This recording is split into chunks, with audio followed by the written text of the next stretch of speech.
Good afternoon, and thank you for joining me on my presentation today on palm oil and orangutans.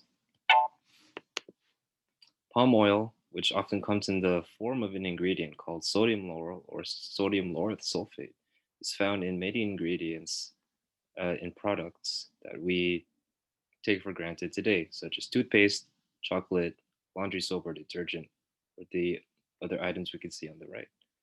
And this encompasses brands like Hershey's, Crest, and Colgate. However, what we don't know is that the palm fruit that sodium lauryl sulfate is derived from leads to an unprecedented scale of deforestation, habitat fragmentation for the critically endangered species, the Sumatran orangutan. This is what the palm oil harvesting and processing looks like, where vast tracts of rainforest are clear cut and reserved for the single purpose of palm oil production.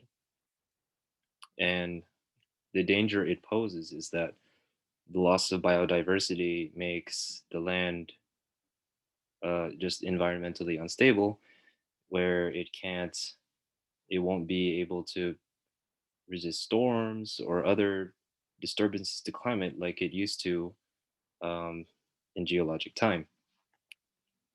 And it's also important to note that the palm fruits used for these purposes were introduced from Southwest Africa, but thrive in Indonesia because of the similar humid, hot, and, and rainforest like conditions. Who is responsible? We may ask ourselves. Well, it's mostly the government of Indonesia that has allowed this to happen for almost 60 years now, possibly longer than that. And interconnection between all conservation efforts in Indonesia and other places throughout the world. It's important that they connect so that greater awareness can be raised on this subject. And most importantly, is that uh, the international public, especially within the island of Sumatra itself, be educated on this topic sooner rather than later so that they can take the much needed drastic actions to save the critically endangered orangutan. Uh, one of our one of the modern day solutions is RSPO, which stands for the Roundtable on Sustainable Palm Oil, which is a certification system that ensures that uh, the palm oil and the products you buy come from plantations that aren't expanding or don't intend to expand anytime in the future. Uh, about 20% of the world's palm oil is currently certified under this label.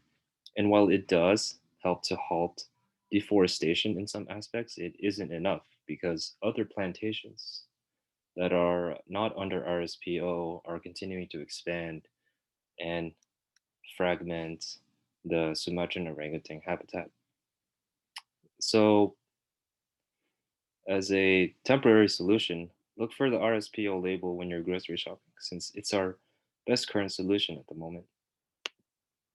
And I also recommend the search engine Ecosia, where every 45 web searches helps plant one tree in countries like Indonesia, Kenya, etc. It's a far more sustainable replacement for Google. And the tree planting search engine has its own YouTube channel that you could subscribe to like right now. Like right now, they need the subscribers because any help, any help we can give them, like I have, uh, helps a lot.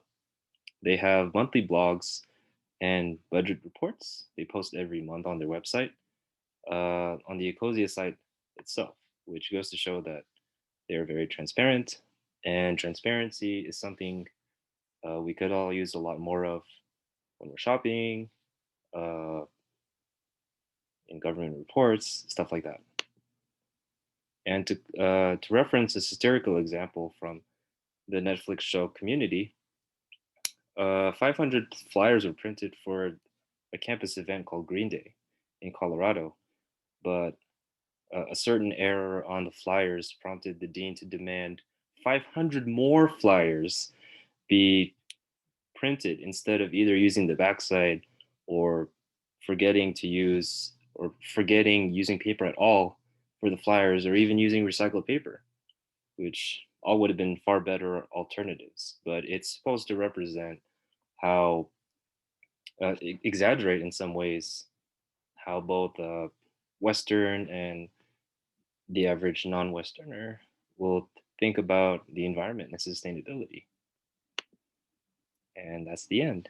Thank you for joining me on my presentation today. And here are my references. Thank you again, and take care.